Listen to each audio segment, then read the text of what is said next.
मान्यवर काशीराम जी की आज जयंती है और हम मौजूद हैं आज मान्यवर श्री काशीराम जी स्मारक स्थल लखनऊ पर। यहाँ पर उनको श्रद्धांजलि देने के लिए प्रदेश भर से लोग इकट्ठा हुए हैं। आज हम बात करने की प्रयास करते हैं। सर, क्या नाम है आपका? क्या नाम है आपका? कमल कुमार, कमल गौतम जी, कमल गौतम जी। आज मान्यवर काशीराम जी की जयंती है, आप लोग यहाँ पर श्रद्धांजलि अर्पित करने आए, क्या कहना चाहेंगे? हम तो यही कहना चाहेंगे कि हमारे जो मसीह है बहुजन समाज पार्टी के संस्थापक, इनको सच्ची श्रद्धांजलि तभी होगी जब 2024 में अच्छी सीटें आए, हम लोग मेहनत करके, और 2027 में माननीय बहन जी को पुनः मुख्यमंत्री के रूप में देखें। यही सच्ची श्रद्धांजलि है। बहुजन समाज पार्टी की बात करें तो अभी तक विधानसभा में उनका एक विधायक है। इसके अलावा दलित नेतृत्व की बात करें तो एक था कि जब काशीराम जी थे, उसके बाद बहन जी, चंद्रशेखर रावण के रूप में भी एक विकल्प उभर रहा है नया। तो आप नहीं समझते कि इन लोगों को एक होना चाहिए, या जैसा वो कर रहे हैं या बहन जी जैसे चले वैसे ही ठीक है? देखिए, असली दलित नेतृत्व तो क्या सर्वजन नेतृत्व माननीय बहन जी के पास है, और बड़े से छोटा बन के लिया जाता है। ठीक है, आप के पास धैर्य नहीं है, माननीय बहन जी के पास जो है आप अपनी बात कहें, और जब उनसे उधर से अगर इंतजार करने के लिए कहा गया, इंतजार करें, और आप कभी कांग्रेस, कभी बीजेपी, कभी सपा के पीछे जाते हैं, 2-2 सीटों के लिए कहते हैं, वो मतलब नहीं, उससे गलत मैसेज जा रहा है उनका। वो चाहे जितनी मेहनत करें, वो कोई रिजल्ट निकलना नहीं। जो माननीय बहन जी ने काम किया है, उन्हें करने में बरसों लगेंगे। वर्तमान की राजनीतिक परिस्थितियों की बात करें तो आपको नहीं लगता कि मिशन कमजोर हो रहा है काशीराम जी का, बाबा साहब का? नहीं, मिशन कमजोर नहीं हो रहा है। राजनीतिक भागीदारी बहुत कम हो रही है। राजनीतिक भागीदारी कम नहीं हो रही है, हमारे पास उतने ही लोग हैं। ये है कि जो मीडिया है, इलेक्ट्रॉनिक चैनल है, सोशल मीडिया है, बीजेपी का जो खरीदे हुए एजेंट हैं, दाल चावल फ्री के हैं, ये हमारे लोगों के बीच में भीतरघात कर रहे हैं, उनको बरगलाने की कोशिश कर रहे हैं। बाकी उसमें कोई वो नहीं है, हमारे पास सारे लोग हैं और इसका नतीजा भी दिखाई देगा आपको। 2024 में कितनी उम्मीद है बहुजन समाज पार्टी से? 2024 में बहुत अच्छा रिजल्ट आएगा। जो दलित मुस्लिम कॉम्बिनेशन चल रहा है, उससे प्रेरित होकर और भी जातियां हमारे साथ जुड़ रही हैं, क्योंकि बहुत सी जातियां तो ऐसी हैं कि वो अपने पास अपना निर्णय स्वयं नहीं ले पाती।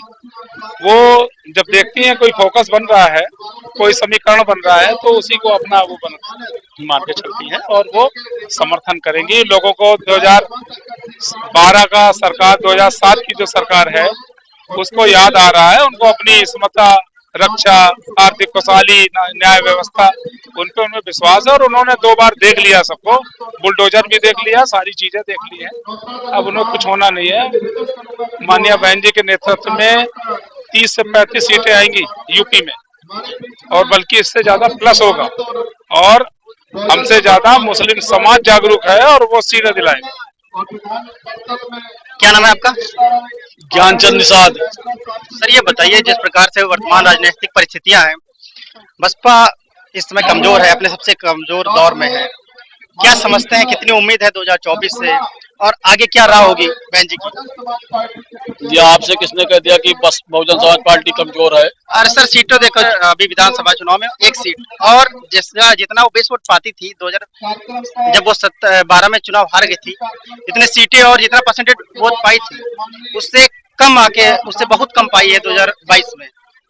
तो ये तो आंकड़े बता रहे हैं कि कमजोर हो चुकी है। तो बहुजन समाज पार्टी कभी ना कमजोर हुई ना कमजोर होगी।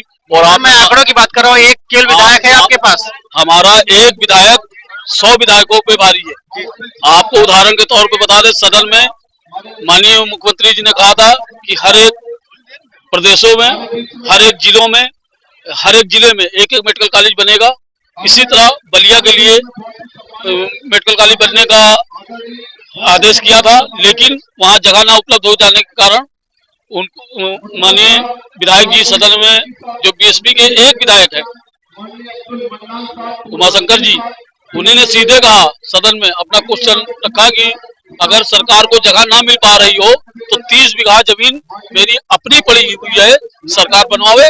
अगर बनवाना चाहती तो, जब बनवाने नहीं चाहती सरकार तो वो 30 बीघा जमीन दे देंगे तो वो सब अपने खाते में ले लेंगे। 2024 का चुनाव आ रहा है नजदीक, क्या आपको लगता है कि इस बार गठबंधन होना चाहिए, जैसे कि पूरा विपक्ष एकजुट होने की बात कर रहे हैं लोग, तो आपको लगता है कि इस बार फिर से एक होना चाहिए या अकेली बसपा को लड़ना चाहिए?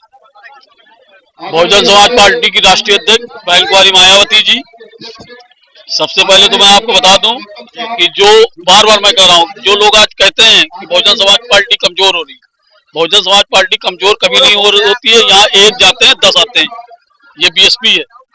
मानवर श्री काशीराम साहब की बनाई हुई नेक कमाई की राष्ट्रीय अध्यक्ष बहन कुमारी मायावती जी की बनाई हुई पार्टी, मानवर काशीराम साहब की बनाई हुई पार्टी, यहाँ एक जाता है, एक व्यक्ति और 10 जुड़ते हैं और सब समाज के लोग जुड़ते हैं। सब समाज के लोगों में चमार, पासी, धोबी, धानुक, नट, कंजर, सोनकर, खटिक, निषाद, कहार, कुहार, तेली, कमोरी, लोहार, प्रजापति, ब्राह्मण, क्षत्रिय, वैश्य, कैस, ब्राह्मण, क्षत्रिय, वैश्य, कैस जो न्याय पसंद है, जो बीएसपी को मानते हैं।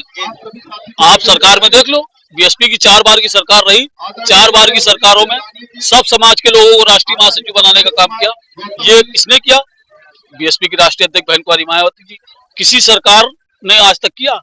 आप प्रदेश में लखनऊ शहर में हैं, आप इस समय लखनऊ शहर की आप स्थिति उठाकर देख लो, आप चले जाओ स्मारकों में, पार्कों में चले जाओ, स्मारक पार्कों में चले जाओ, लोग कहते हैं कि पार्क बन गए हैं, बहुत ज्यादा पार्क बन गए हैं, वहाँ हाथी बहुत से खड़े हैं। तो मैं आपको बता दे रहा हूँ, राष्ट्रीय अध्यक्ष बहन कुमारी मायावती जी ने स्मारक बनवाए हैं और स्मारकों में जो नौकरियां दी हैं वो किसी ने देखा? नहीं देखा। और एक जानकारी और भी मैं आपको देना चाहता हूँ, जैसे कि किसी ने इमाम बाड़ा भी बनवाया था, भूल भुलैया भी बनवाया था, ताजमहल भी बनवाया था, वो क्या है आज? आप बताओ क्या है? स्मारक है। स्मारक है कि राष्ट्रीय धरोहर है? विरासत है हमारी, वो राष्ट्रीय धरोहर है, वो राष्ट्रीय धरोहर है। तो इस तरह स्मारक पार्क जो बहन जी ने बनवाए हैं वो पार्क राष्ट्रीय धरोहर है जी, बिल्कुल। और वहां से जो आय प्राप्त हो रही है वो सरकारों को जाती है और साथ ही लखनऊ की पहचान भी है। और ये बताइए, अभी आपने कहा कि बहन जी जो है काशीराम जी के सपने को आगे बढ़ा रही है। काशीराम जी के मार्ग पर चलने का दावा तो चंद्रशेखर रावण भी करते हैं और वो भी अब एक बड़ा दलित चेहरा बनकर उभरे हैं। युवाओं में खासा उनका क्रेज देखा जा रहा है, लेकिन वो अपना अलग रास्ता अपनाए हैं और बहन जी अपना अलग रास्ता अपनाए हैं। आपको क्या लगता है कि दोनों को एक साथ आना चाहिए कि जैसे चल रहे हैं वैसे ठीक है? देखिए, आपने कहा कि चंद्रशेखर रावण और बहुजन समाज पार्टी का एक मंच पे आ सकती है, आपका ये क्वेश्चन है। बहुजन समाज पार्टी की राष्ट्रीय अध्यक्ष बहन कुमारी मायावती जी, बीएसपी कभी भी हमारे बहुत से कार्यक्रम होते हैं, अनेक प्रकार के कार्यक्रम होते हैं जिसमें परमिशन लेकर के कार्यक्रम होते हैं। अवैध कोई हमारी पार्टी का कार्यकर्ता आज भी सरकार न होने के बाद भी कोई धरना प्रदर्शन नहीं करता है, कोई पार्टी के खिलाफ नहीं खड़ा होता है। और जो चंद्रशेखर रावण की आपने बात की, चंद्रशेखर रावण के वहाँ तो ये स्थिति है कि वहाँ तो जिधर देखो उधर चल दिया। जैसे आज बाबा के साड़ टहलते हैं लाल वाले, तो वो नीले वाले साड़ अपने आप को बनना चाहते हैं, लेकिन पढ़े लिखे बच्चों को का जीवन बर्बाद कर रहे हैं। जैसे कि BA, BCom, BSc, LLB, double A में बच्चे पढ़ लिख करके तैयार हुए, उनको ले जा करके बहला फुसला करके कि मैं मिशन के लिए काम कर रहा हूं, मैं उससे अच्छा काम करूंगा, और उनके ऊपर लाठी डंडे चलवा करके उनको धरना प्रदर्शन में ले जा करके हाथ पैर तोड़वा देते हैं, मुकदमे दर्ज करवा देते हैं। उनका पूरा भविष्य खराब हो गया उन बच्चों का। एक नहीं 2, 4, 10 लाख बच्चों का भविष्य खराब हो गया। और एक तो वो भविष्य खराब कर रहा है चंद्रशेखर, ठीक है। दूसरी चीज, आज भारतीय जनता पार्टी की सरकार है उत्तर प्रदेश में, बच्चा BA, BCom, BSc, LLB, double A में कोई बच्चा नौकरी नहीं पा सकता। जिस माँ बाप ने 10 लाख रुपए लगाए हैं बच्चे के लिए कि बच्चा जो है आईएएस बाबू बनेगा, इंजीनियर बनेगा, चपरासी बन जाएगा, उन लोगों ने सोचा, लेकिन वो स्थिति आज नहीं है। सरकार, उत्तर प्रदेश की सरकार निजीकरण कर रही है, हर एक विभागों को बेचे दे रही है, नौकरियां है नहीं। बस एक ही ऐसी पार्टी है उत्तर प्रदेश में जो है बहुजन समाज पार्टी की राष्ट्रीय अध्यक्ष बहन कुमारी मायावती जी अगर 2024 में प्रधानमंत्री बनती, आप देखिएगा ऐसे जिस स्मारक में आप खड़े हुए हैं, बहुजन नायक मानव श्री काशीराम स्मारक में खड़े हैं, मानव काशीराम स्मारक में खड़े हैं आप, तो इस स्मारक को देख रहे हैं किस तरह चमक रहा, सोने की तरह चमक रहा है। और जैसे कि मैंने कहा राष्ट्रीय धरोहर है ये, इमामबाड़ा भी किसी ने बनवाया था, भूल भुलैया भी किसी ने बनवाया था, ताजमहल भी किसी ने बनवाया था, आज वो उसी तरह से सड़गल है, इतनी गर्दा उनमें लग जाती है। हम लोग जब परमिशन लेते हैं कार्यक्रमों की माननीय बहन जी के आदेशानुसार, तो इसको इतनी ज्यादा मेहनत करके सफाई करवाते हैं कि एक राष्ट्रीय धरोहर के रूप में बनी रहे। मतलब सरकार की जो कर्तव्य है वो सरकार निर्वहन नहीं कर रहे हैं, आपका कहने का मतलब ये है? सरकार कर तो रही है, सरकार कहती है कि चमार पासी धोबी दानव नट कंजर सोरकर खटीक निषाद कहार कुहार तिल तमिल लोहार प्रजापति ब्राह्मण क्षत्रिय बैस कैस यादव गलिया बलिया सबने हमको वोट दिया। और आप अगर ईमानदारी से किसी भी पार्टी का कार्यकर्ता हो, एक एक बूथ चेक करा ले, जब एक बूथ पे 800 से लेकर के 1100 वोट तक होते हैं और उस बूथ पे आप ये समझ लो कि मुस्लिम और दलित बस्ती है, 300 पिछड़े हैं, 500 एससी है, एससी में किसी भी समाज के समझ लो आप, 200 मुस्लिम है, 800 हो गए, एक बूथ का 800 हो गया। और वहां वोट कितने मिल रहे हैं, दूसरे दलों के लोगों को वोट कितने मिल रहे हैं, 600 वोट। मतलब आप ईवीएम को दोष दे रहे हैं? मैं ईवीएम को दोष नहीं दे रहा हूँ, मैं प्रशासन को दोष दे रहा हूँ। जैसे कि प्रशासन ये करता है, अनेक चुनाव अभी आपने बीच में देखा होगा कि उन बस्तियों में खड़े हो जाते हैं और खड़े होकर के उन गली मोहल्ले मजरों में खड़े होकर के उनको रोक देते हैं। देखिए डंडे की बदौलत देखिए आपने कहा कि ठीक है प्रशासन जबरदस्ती मतलब करता है, और एक तरफ आप अभी कहा कि मतलब धरना प्रदर्शन करते हैं तो मुकदमे लिख जाते हैं। ये समाजवादी पार्टी ने भी बहुत बार कहा है कि जैसे कल ही सहकारी समिति वाला चुनाव था, उसमें अधिकारी नहीं आए पर्चा भरने के लिए, प्रत्याशी खड़े रहे, तो प्रशासन तो मनमानी करेगा और करता ही रहेगा भाजपा सरकार में, तो ऐसे ही चुनाव चलता रहेगा। तो फिर आपकी तैयारी क्या है, मतलब फिर आप लोग कैसे निपटेंगे प्रशासन से, ईवीएम से? फिर ये तो अनवरत चलता ही रहेगा। बाबा साहब दूसरा आप लोग कहते हैं कि चंद्रशेखर राव ने धरना करते हैं, ये गलत है। भाई सड़क पे तो हम लोग ये नहीं कहते नहीं, मैं विपक्ष को सड़क विपक्ष को घर पे चल जाओ, नदी में कूद जाए, विपक्ष को हमारी पार्टी का बहुजन समाज पार्टी का कोई भी कार्यकर्ता कभी ये कहते नहीं कि वो धरना प्रदर्शन ना, विपक्ष को सड़क पे तो लड़ना पड़ेगा ना, बिना सड़क पे लड़े कैसे जीतेंगे आप? विपक्ष बहन जी ट्वीट के माध्यम से आपने कभी देखा है? कभी कभी बहन जी एक दिन में 2-2, 3-3 ट्वीट करती हैं। कभी आपने ट्वीट पढ़ा है? बीएसपी का एक एक कार्यकर्ता एक एक ट्वीट पढ़ता है और आगे जैसे उसके पास ट्वीट आता है वो 20 लोगों को पहुंचाने का काम करता है, 50 लोगों को पहुंचाने का काम करता है, 10 लोगों को पहुंचाने का काम करता है। पत्रकार महोदय ये आपकी जानकारी के लिए बता दें। नहीं, इसका एक आसान सा जवाब है जी कि जो आपने सवाल किया कि सड़क पे धरना देना चाहिए, सड़कों पे प्रदर्शन करना चाहिए। जब लोकतंत्र की व्यवस्था है और लोकतंत्र में हम अपने मुद्दे सदन के अंदर उठा सकते हैं, तो हमें ये जरूरी नहीं कि सड़कों पर प्रदर्शन करें। सड़कों पर प्रदर्शन लाचार लोग करते हैं, कमजोर लोग करते हैं। हम अपनी लोकतंत्र के माध्यम से सदन में पहुंचेंगे और पहुंचने के पश्चात वहां पे आवाज उठाएंगे। तरीका ये होता है, सड़कों पर मुद्दे नहीं। मतलब सवाल ये है कि ना कि जब चुनाव होते हैं तो उसमें मनमानी का आरोप लगा रहे हैं ना आप लोग कि जो है ईवीएम की दिक्कत है, प्रशासन की दिक्कत है, तो अगर उससे निपटना है तो फिर क्या करेंगे? अगर आपको सदन में पहुंचने ही नहीं दिया जाएगा तो फिर आप क्या करेंगे? सवाल ये है, तो आपको सड़क पे उतरना पड़ेगा ना।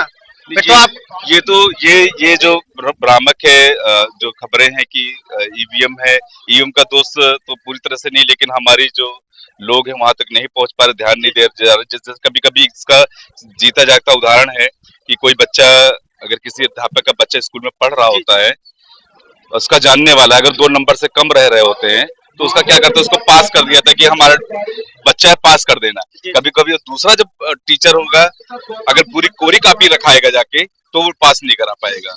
इसका सीधा तो ये प्रशासन का थोड़ा बहुत रहता है, चलो ठीक है, जी। थोड़ा बहुत हो जाता है, लेकिन पूर्ण रूप से दोष नहीं दे सकते हैं। हम मेहनत कर रहे हैं, बहुजन समाज पार्टी लगातार निरंतर प्रयास कर रही है, बूथ बूथ सेक्टर पे लगातार मीटिंग्स हो रही हैं और उसका परिणाम जल्दी आपको 2024 के चुनाव के नतीजे आएंगे उसमें देखने को मिलेगा। भारतीय जनता पार्टी और उसकी सरकार हम 2024 के लिए कहें हिंदू राष्ट्र की कल्पना लेकर आई, हिंदू राष्ट्र बनेगा, भारत हिंदू राष्ट्र बनेगा, इस पर आपके क्या विचार? नहीं, वो तो भारतीय जनता पार्टी लेके आ रही, तो उस पर हमारा विचार क्या? हमारा हिंदू राष्ट्र अगर बनता है तो मतलब ऐसा आप है, क्या सोचते हैं कि ऐसा बनना है, चाहिए या नहीं बनना ऐसा चाहिए? है, ऐसा है, 26 जनवरी 1950 से पहले ये सारी व्यवस्थाएं थी, लेकिन बाबा साहब डॉक्टर भीमराव अम्बेडकर ने 26 जनवरी 1950 को इस देश में संविधान लागू करके और ये बताया कि अब ये देश न हिंदू है न मुसलमान, ये है भारत है, हम सब भारतीय हैं। हमारे कॉन्स्टिट्यूशन में पहली जो प्रस्तावना उसी में लिखा है वी आर इंडियंस, तो हम सब भारतीय हैं, प्रथम और अंततः हम भारतीय हैं। और बहुजन समाज पार्टी का प्रथम व अंतिम उद्देश्य यही है कि हम बहुजन समाज पार्टी जो हमारा संविधान उसका पूर्ण रूप से संविधान को लागू करना। तो उनके रही भारतीय जनता पार्टी की, उनके विचार तो शुरू से ही यही रहे, हिंदुत्व को लेके वो चले हैं, हिंदुत्व ही एक मुद्दा है उनके पास, मुसलमान पाकिस्तान गाय गंगा गोबर यही तक सीमित हो जाता है। तो लेकिन उसी पे तो जीत भी रहे। कोई बात नहीं, सड़क पे एक जगह अगर जादूगर मदारी तमाशा दिखा रहा होता है तो कितने दिन तक दिखाएगा? एक दिन जनता उब जाएगी, कहेगी यार ये तो वही चीजें है। मेन मकसद है जो हमारे लिए राजनीति का मतलब होता है, अगर राजनीति में शिक्षा, स्वास्थ्य, रोजगार, सेवाएं, कानून व्यवस्था नहीं है तो ये राजनीति नहीं कूटनीति कहलाती है। और राजनीति में आप बहुजन समाज पार्टी 2002 से पहले की अगर सरकार उठा के देख लेते हैं, 1995 से पहले बहुजन समाज के लोगों का क्या हासिल था, लेकिन 2007 से 12 के जब पूर्ण बहुमत की सरकार बनी बहुजन समाज पार्टी की, तो हमारे सभी सर्व समाज के लोग कहां से कहां पहुंच गए। तो ये सीखने की खबर और ये तुलना करनी चाहिए कि जो बीती हुई सरकारें उन्होंने हमारे लोगों के लिए क्या किया, कुछ नहीं किया। शिक्षा की बात करें तो आदरणीय बहन जी के नेतृत्व में जब सरकार बनी तो शिक्षा के मामले में कई सारे काम किए, 5500 प्राथमिक विद्यालय खोले, और रही बात हाई स्कूल, इंटरमीडिएट 200 से ज्यादा 200 डिग्री कॉलेज, 6 पैरामेडिक, 6 विश्वविद्यालय खोले होम्योपैथिक के, इस तरह से कई सारे काम किए।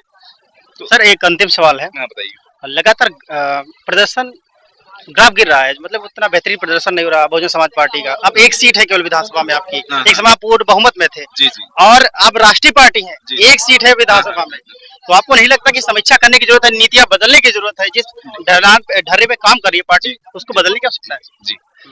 सबसे पहला सवाल जो आपने किया कि हमारी एक सीट है, जी जी तो ये आदरणीय बहन जी ने कई बार अपनी प्रेस कॉन्फ्रेंस और स्पीच के माध्यम से बताने का प्रयास किया है कि बहुजन समाज पार्टी एक राजनीतिक दल बाद में है, एक महापुरुषों का हमारे मूवमेंट आंदोलन है। हमारी माननीय कांसीराम साहब भी कहा करते थे कि हमारी राजनीति में हम आए या ना आए, लेकिन ये बहुजन समाज पार्टी का जो मिशन मूवमेंट ये लगातार निरंतर चलते रहना चाहिए। आज अगर हमारी एक सीट है तो कल हम 200 से ज्यादा सीटें आएंगी हमारी। इसमें ये तो कभी अगर भारतीय जनता पार्टी की कभी उनकी भी 5 सीटें थी, कभी फिर उनका भी ग्राफ आया 1995 के बाद 2024 में आई, 2000 उसमें आई, 22 में आई, तो ये तो चलता रहता है, अप एंड डाउन होता रहता है, जो ऊपर गया वो नीचे आएगा, जो नीचे है वो ऊपर जाएगा, तो प्रकृति का नियम है। तो हम विधानसभा जिला सचिव तो हमारे साथ बहुजन समाज पार्टी के कुछ कार्यकर्ता जो कि आज के इस पूरे विषय पर और वर्तमान की राजनीतिक परिदृश्यों पर अपनी बात रखी। काशीराम स्मारक से अमित सिंह यादव, BCC न्यूज।